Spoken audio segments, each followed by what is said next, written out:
Kisah ini adalah kisah Syekh Abdul Qadir Al-Jilani, yang mana kita bisa mengambil hikmahnya, yaitu saat beliau berceramah menggunakan bahasa yang sangat sederhana, bahkan teramat sederhana menurut ukuran kita.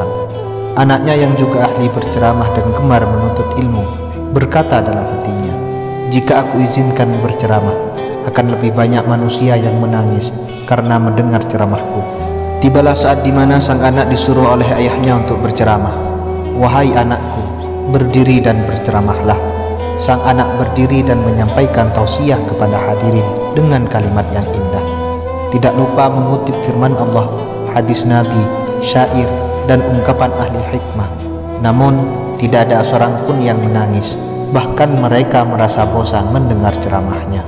Selepas itu giliran ayahnya yang naik mimbar dan menyampaikan ceramahnya. Dalam ceramahnya ia berkata, "Para hadirin, tadi malam istriku menghidangkan ayam panggang yang sangat lezat, tapi tiba-tiba seekor kucing datang dan memakannya." Mendengar kalimat tersebut, para jemaah pengajian menangis histeris. Dalam dirinya, sang anak berkata, "Aneh, aku bacakan firman Allah, hadis Nabi, syair, dan berbagai hikmah, tidak ada satupun yang menangis. Tapi ketika ayahku menyampaikan ucapan yang tidak ada artinya, mereka justru menangis. Sungguh aneh, apa sebabnya?" Saudaraku, mari kita mengambil hikmah dari kisah ini. Kenapa ceramah Syekh Abdul Qadir lebih merasuk ke dalam hati pendengarnya dibandingkan ceramah putranya? Padahal ceramah putranya bertaburan ayat dan hadis-hadis Nabi. Bukan salah Al-Quran, hadis, atau ungkapan kaum salihin yang menyebabkan para hadirin tidak tersentuh hatinya.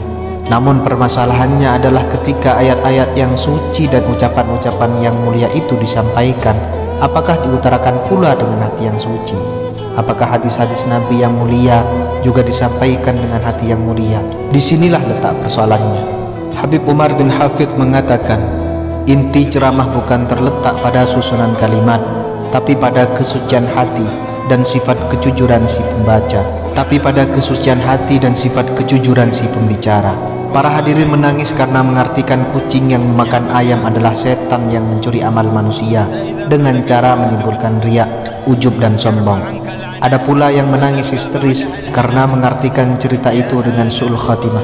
Mereka takut jika akhir usia mereka berakhir dalam keadaan yang tidak baik.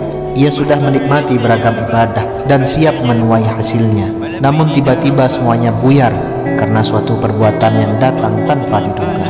Itulah sikap takut mereka kepada Allah yang membuat mereka menangis setelah mendengar ceramah yang kalimatnya biasa-biasa saja. Ucapannya memang sederhana, tapi menerbitkan cahaya dari hati. Berkat cahaya hati Syekh Abdul Qadir Al-Jilani, hati yang bening, ikhlas, dan jujur akan memberikan manfaat yang sangat besar dalam perilaku kita. Hati yang demikian itu hanya bersandar kepada Allah, memohon kepada Allah agar diberi sikap ikhlas dan setik. Semoga Allah membeningkan kalbu kita menjadi qalbun salim, hati yang sehat, terhindar dari qalbun mayyit dan qalbun marid.